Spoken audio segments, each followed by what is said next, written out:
Coaching centre bye Bittu sir and Vipin sir. मैं आप लोगों के बीच में इंग्लिश क्लास 12 का मैं एक प्रूफ सेक्शन शुरू करने जा रहा हूं, जिसका समरी लेसन 1 है इंडिया सिविलाइजेशन एंड कल्चर, जो महात्मा गांधी के द्वारा लिखा गया है, जो परीक्षा की दृष्टि से बहुत ही इंपॉर्टेंट चैप्टर है। इसको आप लोग केयर से देखें। India civilization and culture is an essay. India civilization and culture का मतलब होता है भारतीय संस्कृति और सभ्यता। India civilization and culture is an essay. India civilization and culture एक प्रकार का क्या है, निबंध है, बाय महात्मा गांधी, जो महात्मा गांधी के द्वारा लिखा गया है।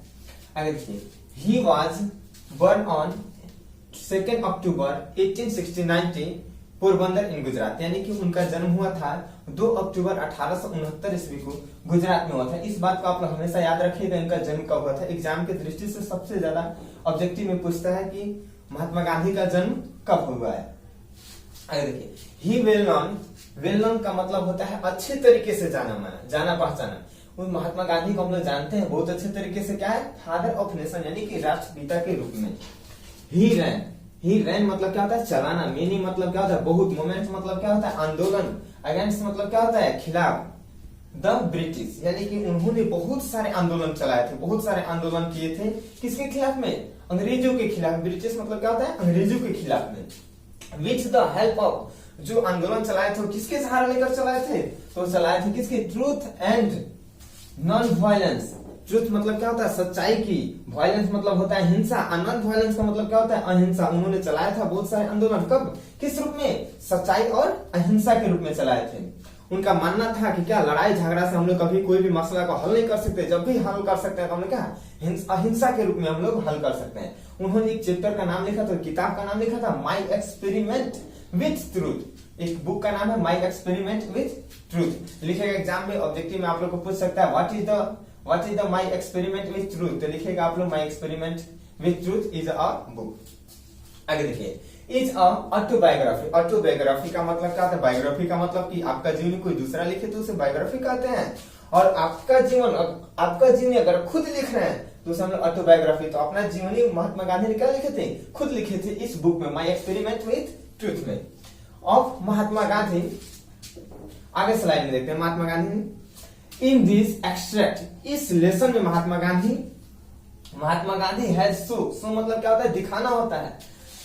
So that India civilization is better than Western civilization। इस लेसन में वो समझाते हैं कि क्या, दिखाते हैं कि भारतीय जो संस्कृति है, सभ्यता है, वो पश्चिमी सभ्यता से कहीं बेटर है, कहीं हद से ज्यादा बेटर है।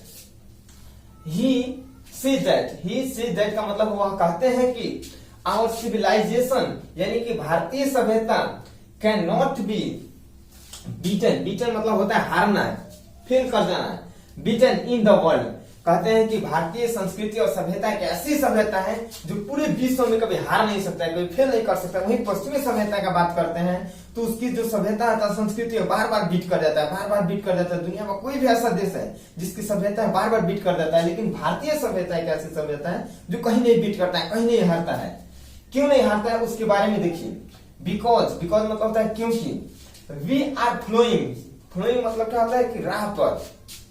The path that our ancestor का मतलब होता है पूर्वज। अपने माँ बाप की पीढ़ी दर पीढ़ी को हम लोग क्या कहते हैं, पूर्वज कहते हैं। यानी क्या होगा कि जो हम लोग का जो पथ होता है, जो रास्ता होता है, हम लोग क्या करते हैं, अपने माँ बाप के बताए हुए रास्ते पर चलते हैं, हम लोग पूर्वज के बताए हुए राह पर चलते हैं। इसलिए हम लोग का जो सभ्यता है, कभी भारतीय सभ्यता हार नहीं सकता है। अगला स्लाइड देखिए, कहते हैं महात्मा गांधी जी सीज दैट, महात्मा गांधी कहते हैं कि mind is restless bird. Mind मतलब होता है मानव का दिमाग। इज मतलब है रेस्टलेस का मतलब होता है, रेस्ट मतलब होता है आराम करना, लेस मतलब क्या होता है, बेचैन करना, यानी कि रेस्टलेस बर्ड, यानी कि जो मानव का जो दिमाग होता है ना, एकदम बेचैन पक्षी की तरह होता है, हमेशा बेचैन रहता है। कभी इधर का बात सोचेगा, कभी उधर का बात सोचेगा, कभी ये करने का, कभी वो करने का, हमेशा सोचते रहता है। इसलिए महात्मा गांधी जी ने कहे थे, जो मानव का दिमाग होता है क्या होता है, रेस्टलेस बर्ड की तरह होता है। देखिए कैसे होता है, क्यों होता है, देखिए। द मोर इट गेट, मानव का जो दिमाग होता है या जो मानव जो होता है वो जितना पाता है, द मोर इट वांट्स, जितना वो मिल गया उससे और अधिक चाहता है, थोड़ा और मिल जाएगा तो और चाहेगा, और मिल जाएगा तो और चाहेगा। इसलिए महात्मा गांधी ने कहा था कि मानव का जो दिमाग होता है क्या होता है, बेचैन पक्षी की तरह होता है। आगे देखिए, एंड रिमेन अनसेटिस्फाइड, और क्या होता है वो कभी भी सेटिस्फाइड नहीं हो सकता, संतुष्ट तो भूख में नहीं करेगा। मानव का जो दिमाग होता है वो कभी संतुष्ट भूख में नहीं करेगा। कभी वो मान लीजिए पढ़ेगा 10 पास करेगा, 10 पास करेगा तो ऐसा थोड़ी होगा कि वो संतुष्ट हो जाए कि अब 10 के बाद हमको पढ़ाई नहीं करना चाहिए, नहीं, आगे पढ़ाई करेंगे, उसके आगे पढ़ाई करेंगे, उसके आगे पढ़ाई करेंगे, ऐसे करते करते क्या रहेगा, हमेशा अनसेटिस्फाइड रहेगा।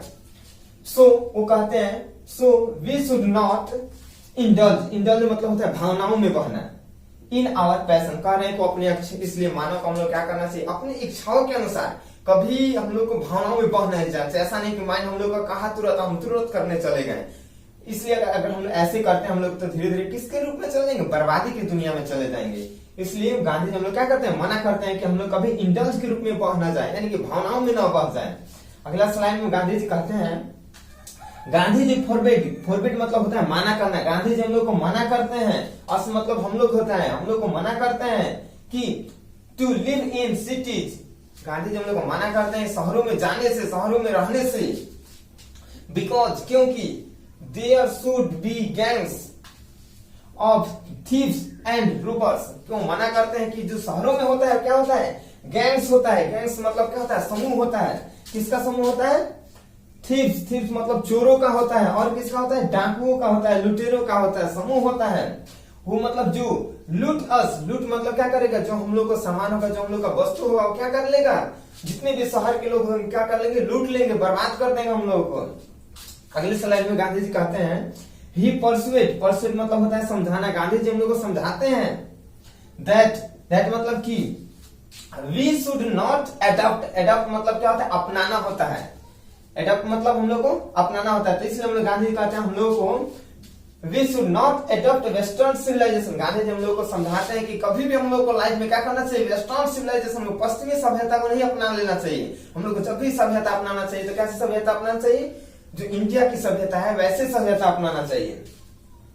क्यों क्यों समझाते हैं, देखिए ध्यान दीजिए, बिकॉज, बिकॉज मतलब क्यों होता है, मॉडर्न सिविलाइजेशन, याद रखिएगा, मॉडर्न सिविलाइजेशन का है, वेस्टर्न सिविलाइजेशन का है या यूरोपियन सिविलाइजेशन का है, तीनों का मतलब एक ही होता है।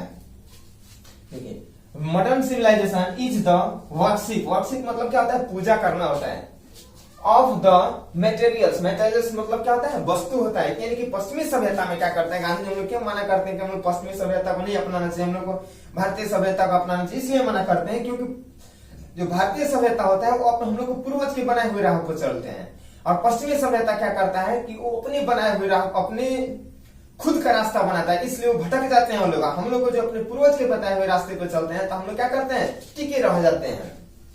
तो इसलिए कहते हैं कि उसमें पश्चिमी सभ्यता में मटेरियल यानी वस्तुओं की क्या होती है, वर्शिप मतलब क्या होती है, पूजा होती है, इंसान की कोई वैल्यू नहीं होते। वहां पे किसकी वैल्यू होती है, गोली बम बंदूक जैसे हथियारों की वहां पे पूजा होती है। और हम लोग यहाँ माँ बाप को, माँ बाप की, बड़े भाई की, हम लोग अपने बाबा दादा की हम लोग पूजा करते हैं, और वहां पे क्या होगा, वस्तु की, गाड़ियों की, सामानों की पूजा होती है। इसलिए गांधी जी हम लोग क्या करते हैं, मना करते हैं। दैट मेक अस लेजी, जो हम लोग को क्या कर देगा, आलसी बना देगा। देखिएगा हम लोग पुराने जमाने के लोग थे जो साइकिल से कहां चले जाते थे, कितना काम कर लेते थे, लेकिन आजकल देखिए धीरे धीरे हम लोग कहां चले गए हैं, आलसी होते जा रहे हैं। और लास्ट में गांधी जी कहते हैं, एट लास्ट गांधी जी, और लास्ट में गांधी जी कहते हैं, see that he is not the hater, hater मतलब होता है नफरत करना है।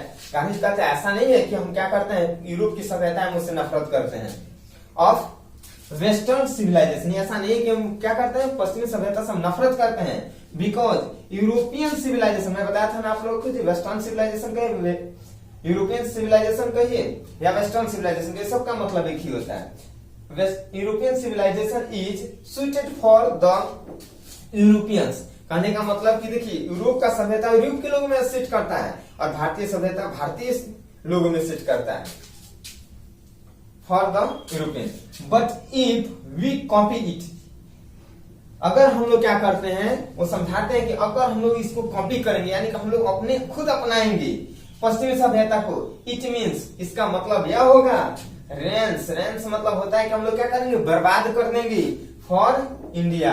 अगर हम लोग पश्चिमी सभ्यता को अपनाना शुरू कर देंगे तो धीरे धीरे हम लोग का इंडिया क्या होगा, बर्बादी के कगार से चल जाएगा। इसलिए हम लोग क्या करना चाहिए, कभी भी पश्चिमी सभ्यता को नहीं अपनाना चाहिए। ऐसा नहीं है कि गांधी जी कहते थे पश्चिमी सभ्यता खराब है, नहीं, पश्चिमी सभ्यता खराब नहीं है। पश्चिमी सभ्यता पश्चिम यूरोपियन के लोगों के लिए अच्छा है, और हम लोग भारतीय सभ्यता भारतीय लोगों के लिए अच्छा है। ये समरी परीक्षा की दृष्टि बहुत इंपॉर्टेंट है, इसलिए आप प्लीज आप लोग क्या करिए, अच्छे से इसे कंफर्म कर लीजिए, क्लियर कर लीजिए और अच्छे से आप लोग याद कर लीजिए। Thank you for watching this video.